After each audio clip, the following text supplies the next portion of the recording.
மகாசக்தி ஜோதிடம் யூடியூப் சேனலில் பயணம் செய்கின்ற ஜோதிடர்களே, ஜோதிட ஆர்வலர்களே, ஆன்மீக நண்பர்களே அனைவருக்கும் இனிய வணக்கங்கள். எல்லோரும் சுகமாக இருக்கிறீர்களா? இருப்பீர்கள், இருக்க வேண்டும். இன்றைய நாள் அனைவருக்கும் இனிய நாளாக அமைய வாழ்த்துக்கள். எனது தாய் தந்தையரை வணங்கி எனக்கு இந்த ஜோதிட கலையை அருளிய அனைத்து குருநாதர்களின் ஆசீர்வாதங்களோடு குரோதி வருடம் 2024 தமிழ் புத்தாண்டு மற்றும் குரு பெயர்ச்சி பலன்களை கணித்து தொகுத்து வழங்குபவர் உங்கள் அபிமான ஜோதிடர், மதுரை மாவட்டம் தே. கல்லுப்பட்டி கணேசராஜா. குரோதி ஆண்டின் கிரகங்களின் மாற்றத்தினால் விருச்சக ராசியில பிறந்தவங்களுக்கு எப்படி இருப்பார்கள், என்ன மாதிரியான பலன்கள் அவர்களுக்கு நடக்கப் போகின்றது, அது கெடு பலன்களா நல்ல பலன்களா, என்னென்ன மாதிரியெல்லாம் இருக்க வேண்டும் என்ற இதை விரிவாக பார்ப்போம். குரோதி விருச்சக ராசி மே 1ஆம் தேதி சித்திரை மாதம் 18ஆம் நாள் குரு பகவான் மேசராசியில் இருந்து ரிஷப ராசிக்கு பயணம் செய்ய போகின்றார். அப்போ இந்த விருச்சக ராசிக்காரர்களுக்கு கலத்திர குருவாக, கலத்திர ஸ்தான குருவாக குரோதி ஆண்டின் குருவின் பார்வை உங்கள் ராசிக்கு மீது விழுகிறது. அப்போ இந்த லாபஸ்தானம், தைரியஸ்தானம் மீது குருவின் பார்வை விழுகிறது. அப்போ 11ஆம் இடம், 3ஆம் இடம், விருச்சக ராசி 7ஆம் இடம். அப்போ இந்த குரு பெயர்ச்சி 2024 குரு பகவான் உங்கள் ராசிக்கு 7ஆம் பாவமான திருமணம், கூட்டு தொழில், வாழ்க்கை துணை, வெளிநாட்டு வாழ்க்கை, காதல் ஆகிய காரகங்களை குறிப்பிடும் ஸ்தானமாகி பயணம் செய்ய போவதால் வேலை தொழிலில் முன்னேற்றம் உண்டாகும், பொருளாதார நிலையில இருந்த முட்டுக்கட்டைகள் அகலும், வரவேண்டிய பாக்கிகள்லாம் வரும், கடன்கள் அடைபடும். அப்போ இந்த குரு பகவான் 7ஆம் பார்வையாக 7ஆம் வீட்டில் அமர்ந்து உங்கள் ராசியை பார்ப்பதனால இந்த நீண்ட நாட்களாக இருந்து வந்த அந்த கனவுகள் நனவாகும் நேரம் வந்துவிட்டது. குரு தன்னுடைய 5ஆம் பார்வையாக லாபஸ்தானத்தை பார்ப்பதால் இப்ப லாபங்கள் இரட்டிப்பாகும். அப்ப லாபம் அப்படின்ற இடத்தோட 11ஆம் ஸ்தானம் மூத்த சகோதரம், அவர்கள் மூலியமாக சில நல்ல காரியங்கள் நடப்பதற்கான நேரமும் உண்டு. அதே நேரத்தில் லாபஸ்தானம் தொழில் மூலமாக லாபங்கள் கிடைப்பதற்கு அதிகமான வாய்ப்புகள் உண்டாகும். வெளிநாட்டில் இருக்கவங்க அல்லது வெளிநாடு செல்ல நினைப்பவர்களுக்கு அந்த யோகங்கள் கைகூடி வரும். வீட்டில் சின்ன சின்ன பிரச்சனைகள்லாம் இருந்திருந்ததுன்னா அந்த குழப்பங்கள்லாம் அகலும். வெளிநாட்டு தொடர்புடைய வேலைகளை அமையும், அதனால சம்பாதிக்கும் பணம், சொத்து, வசதி வாய்ப்புகள், வண்டி வாகன யோகங்களை எடுத்து தரும். அந்த 7ஆம் வீட்டில் அமர்ந்தாலும் கேந்திராதிபத்திய தோஷம் என்று சொல்லக்கூடிய அந்த தோஷத்தை ஏற்படுத்துவாரா மாட்டாரா? குரு பகவான் ஏற்படுத்த மாட்டார். சுப காரியங்களான திருமணத்தை கைகூட்டி வைப்பார், கூட்டு தொழிலை ஏற்படுத்தி கொடுப்பார். அதே மாதிரி குடும்பத்தில் ஒரு அந்நியுன்யத்தை ஏற்படுத்தி கொடுப்பார், மனக்கவலைகளை போக்குவார், கடன் தொல்லைகளிலிருந்து விடுதலை பண்ண வைப்பார், வீடு மனை இல்லாதவர்களுக்கு அதனை ஏற்படுத்தி கொடுப்பார், தொழில் இல்லாதவங்களுக்கு தொழிலை ஏற்படுத்தி கொடுப்பார், வேலை இல்லாதவர்களுக்கு வேலையை ஏற்படுத்தி கொடுப்பார். இந்த மாதிரியான குழந்தை இல்லாதவர்களுக்கு குழந்தை பாக்கியத்தை ஏற்படுத்தி கொடுப்பார், கல்வியில முட்டுக்கட்டப்பட்டவங்களுக்கு கல்வியை ஏற்படுத்தி கொடுப்பார்.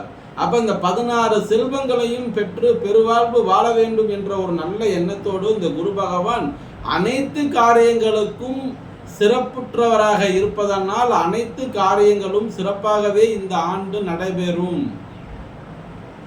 அதே நேரத்தில் பார்த்தீங்கன்னா இந்த அர்த்தாஷ்டம சனி உங்கள் ராசிக்கு 3 மற்றும் 4ஆம் வீட்டுக்கு அதிபதியான இந்த சனி பகவான் 4ஆம் வீட்டில் ஆட்சி பெற்று பயணம் செய்வதால் சச மகா யோகம் கைகூடி வரப்போகின்றது.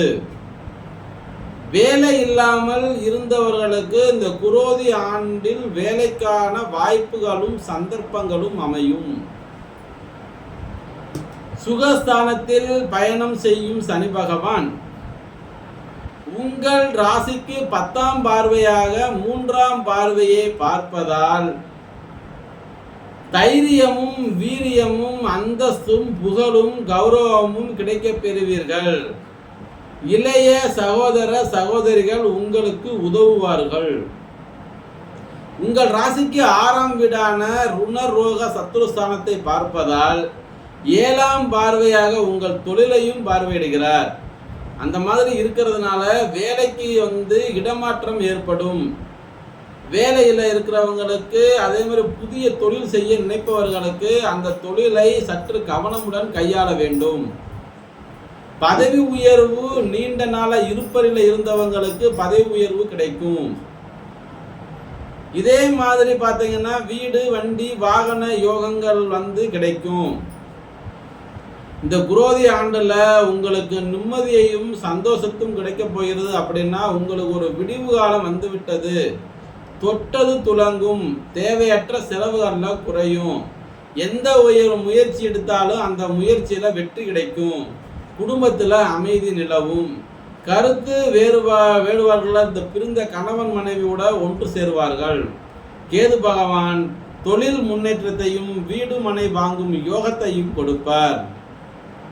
அத தோஷங்களை நீக்கி சந்தோஷங்களை அதிகரிப்பதனால இந்த விருச்சிக ராசி நேயர்கள் எல்லாருமே பார்த்தீங்கன்னா தங்களுக்கு ஊருக்கு அருகாமையில் உள்ள அந்த முருகப்பெருமானுடைய ஆலயத்திற்கு சென்று வழிபாட்டு முறைகளை முறையாக கடைபிடிப்பதனால் உங்கள் குடும்பத்தில் ஏற்படக்கூடிய சகல தோஷங்களையும் நிவர்த்தி செய்து உங்களுக்கு நல்வழிப்படுத்தக்கூடிய எண்ணங்களையும் சிந்தனைகளையும் வாரி வழங்குவார் என்றால் குலதெய்வ அருளும் கன்னி தெய்வங்களுடைய அருளும் அந்த இடத்துல பரிபூர்ணமாக கிடைக்கப்பெற்றா உங்களுடைய வாழ்க்கையில ஒரு உச்சத்தை எட்டுவீர்கள் என்று சொல்லிக்கொண்டு விடைபெறுகிறேன்.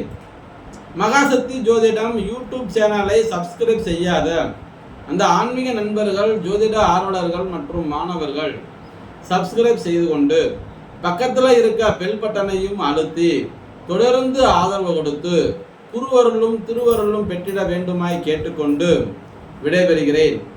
அதுக்கடுத்து மகாசக்தி ஜோதிடத்தின் வாயிலாக அடிப்படை பயிற்சி, உயர்நிலை பயிற்சி, முதுநிலை பயிற்சி தினந்தோறும் இரவு 8 மணி முதல் 9 மணி வரை 1 மணி நேரம் பயிற்சி ஜூம் மீட்டிங் வாயிலாக நடைபெற்று கொண்டிருக்கிறது என்பதனையும் இந்த நேரத்தில் தெரியப்படுத்திக் கொள்கிறேன். இந்த சேனலை சப்ஸ்கிரைப் செய்து கொண்ட ஆன்மீக நண்பர்கள், பார்க்கக்கூடிய நண்பர்கள் ஜோதிட பயிற்சியில் பங்கு பெற வேண்டுமாய் 99 76 83 60 64 என்ற எண்ணில் தொலைபேசியின் வாயிலாக பேசி உங்களுடைய இருக்கையினை பதிவு செய்யுமாறு தங்களை வேண்டி விரும்பி கேட்டுக்கொண்டு விடைபெறுகிறேன். நன்றி. வாழ்க வளமுடன்.